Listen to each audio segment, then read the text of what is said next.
El Niño అనే బ్రహ్మ పదార్థాన్ని చూపి వ్యాపారస్తులు అమాంతం బియ్యం, నిత్యావసరాల ధరలు అందిన కాడికి పెంచి జనాన్ని దోచుకుంటున్నారు. ద్రవ్యోల్బణానికి అనుగుణంగా ధరలు నిర్ణయించి అజమాయిషీ చేయాల్సిన యంత్రాంగం జనం బాగును గాలికి వదిలేశారు. జనాకర్షణ పథకాల మాయలో ఉన్న జనంపై మార్కెట్లో యథేచ్ఛగా జరుగుతున్న దోపిడీపై డి న్యూస్ ప్రత్యేక కథనం. వాతావరణంలో అసాధారణ మార్పుల సూచనకు ఎలినినోను ప్రధాన కారణంగా భావిస్తున్నారు. దీని ప్రభావంతో అతివృష్టి, అనావృష్టి ఏర్పడుతుందని వాతావరణ నిపుణులు చెబుతున్నారు. తీవ్ర వర్షాభావం లేదా క్లౌడ్ బరిస్టుతో జనజీవనం అతలాకుతలమయ్యే పరిస్థితులు నెలకొన్నాయి. వర్షాభావంతో సకాలంలో జలాశయాలు నిండక, అదునులో పంటలు వేయక ఆ ప్రభావం అన్ని పంటల ఉత్పత్తులపై తీవ్రంగా ఉంది. అయితే గత ఏడాది దిగుబడులు రికార్డు స్థాయిలో ఉన్న ఈ ఏడాది ప్రతికూల వాతావరణ పరిస్థితుల కారణంగా దిగుబడులు లేవన్న సాకుతో బియ్యం, ఉప్పు, పప్పు, నూనె ధరలు ఇష్టారీతిన పెంచేసి బ్లాక్ మార్కెట్ను పెంచి పోషిస్తున్నారు. 40 రోజుల వ్యవధిలోనే 25 కేజీల బియ్యం బస్తా 100 నుంచి 150 రూపాయల మేర పెరిగిందంటే మార్కెట్పై దళారీల ప్రభావం ఏ స్థాయిలో ఉందో అవగతమవుతుంది. నిల్వలు ఎన్ని ఉన్నాయి, ప్రజల తలసరి ఆదాయాన్ని అనుసరించి జీవన ప్రమాణాలు మెరుగుపరచడానికి నిత్యావసరాలు అందుబాటులో ఉంచాల్సిన సంబంధిత యంత్రాంగం చేష్టలుడిగి చూస్తుంది. జనం కూడా జనాకర్షణ పథకాల మోజులో సమస్యను ప్రశ్నించడం, యంత్రాంగానికి ప్రజాప్రతినిధులకు విన్నవించడం మర్చిపోయి చాలా రోజులైంది. ఇంకా చేసేది లేక వ్యాపారులు నిర్ణయించిన ధరలకే గత్యంతరం లేక నిత్యావసరాలను తక్కువ మోతాదులో కొనుగోలు చేస్తున్నారు. అయితే కొందరు వ్యాపారులు కూడా ఈ నిత్యావసర ధరలపై అసంతృప్తి వ్యక్తం చేస్తూ 4 దశాబ్దాల తమ వ్యాపార అనుభవంలో ఇలాంటి పరిస్థితి ఎప్పుడూ లేదని, ఒక్కసారి క్వింటాలు బియ్యానికి 2000 రూపాయలు పెంచడం అన్యాయమని, ఇది ప్రజలతో పాటు వ్యాపారులు కూడా నష్టం జరుగుతుందని తెలిపారు. మేము దాదాపు 15 సంవత్సరాల వయసు నుంచే వ్యాపారంలో ఉన్నాము. ఈ మా రైస్ మిల్ కానీ ఫస్ట్ రైస్ మిల్ చేసాం. నేను అనుకోవటం ఏంటంటే ఎలినినో ప్రభావం అని చెప్పి ఈ మధ్య పేపర్లో వర్షాలు రావట్లేదు, కురవట్లేదు, దానివల్ల కాస్త నెక్స్ట్ ఇయర్ పంట షార్టేజ్ వస్తుందనే ఆలోచనతో రైతులు రిలీజ్ చేయకుండా ఆగిపోయింది. తర్వాత ఏంటంటే గవర్నమెంట్ తీసుకోవాల్సిన ముందు చూపు అనేది ఎక్స్పోర్ట్ అనేది ఆపితే బియ్యం అందరికీ అందుబాటులో వస్తాయండి. ఇవాళ ఎక్స్పోర్ట్ మార్కెట్ వచ్చే వరకు బాగా రేట్ ఎక్కువగా ఉందండి.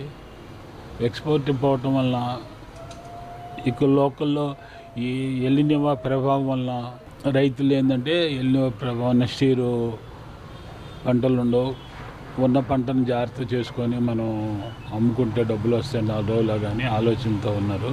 కరెక్ట్గా 1 మంత్ బ్యాక్ బీపీటీ ప్యాడీ 1800 నుంచి 2000 మధ్యలో ఉందండి.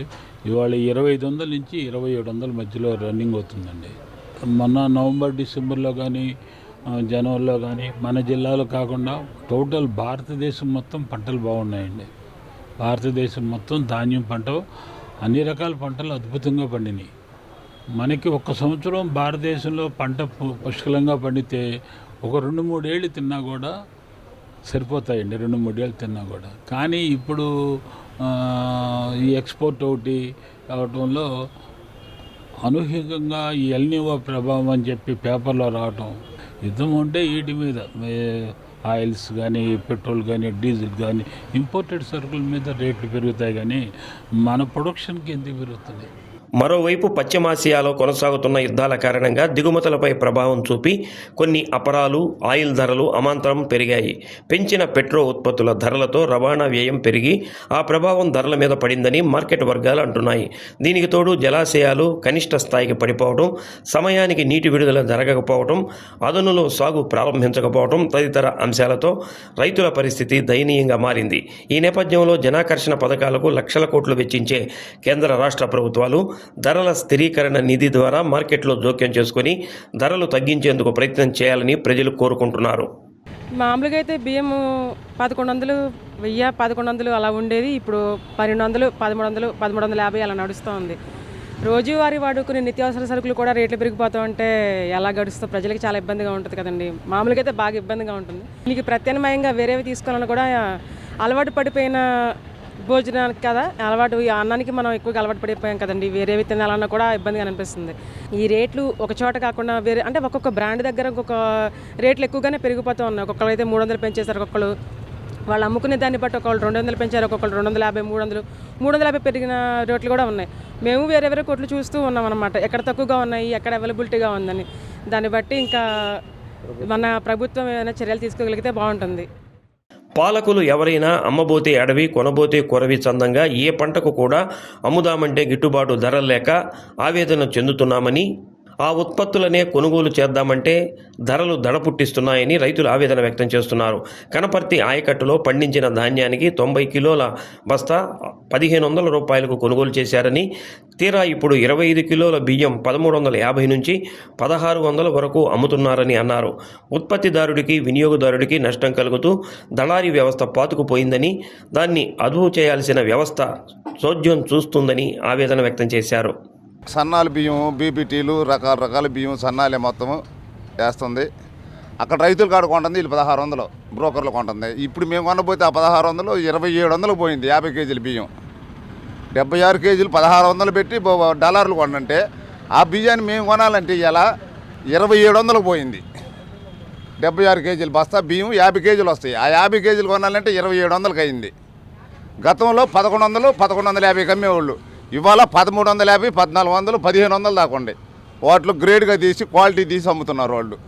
మాది వినోదర్పాలెం స్కీము, మాది మొత్తం ఎత్తుపోల పథకం.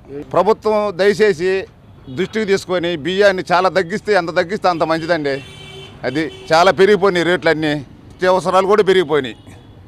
దయచేసి ప్రభుత్వం వారు దీన్ని గుర్తించి బియ్యాన్ని చాలా రేటుగా సప్లై చేయాలని కోరుతున్నాం సార్. ఎండాకాలం అయిపోతే నెక్స్ట్ ఇయర్ అసలుకి మాగాడి ఉంటుందో లేదో కూడా తెలియలేదు. ఇంకా రేట్లు పెరుగుతాయేమో. దయించి రేట్లు గమనించి ప్రభుత్వం వారు మాకు తగినట్టు ఈ జనానికి అందుబాటులోగా సప్లై చేస్తుందిగా కోరుతున్నాము. దేశంలోని ఉత్పత్తులకు ఎగుమతుల ఆర్డర్లు పెంచడంతో ఆ ప్రభావం మార్కెట్పై పడి అమాంతంగా రేట్లు పెరిగాయని, వ్యాపారస్తులకు కూడా ఇబ్బందిగా ఉందని అన్నారు. మరోవైపు రిలయన్స్, డీమార్ట్ లాంటి అంతర్జాతీయ సంస్థల వ్యాపారం కారణంగా వినియోగదారులు ఆకర్షితులవుతుండటంతో చిరు వ్యాపారుల పరిస్థితి దయనీయంగా ఉందని కొందరు వ్యాఖ్యానిస్తున్నారు. యుద్ధం వల్ల ఆయిల్స్ పెరిగినాయి. ఈ పప్పుల రకాలు, బియ్యం అంటే కాలాన్ని బట్టి పెరిగిందే కానీ దానికోసంగా ప్రత్యేకంగా పెరగటం అంటూ లేదు. కానీ రేట్లు మాత్రం బియ్యము, కందిపప్పు, చాయగుళ్ళు ఈ 3 రకాలే పెరిగినాయి. అంతకుమించి ఇంకేం లేదు. దీన్ని ఆసరా చేసుకొని ఎవరు కూడా ఎట్టి అపోహలో పోకుండా వ్యాపారం చేసుకోవాలని మా సభ్యులకు చెప్పాము.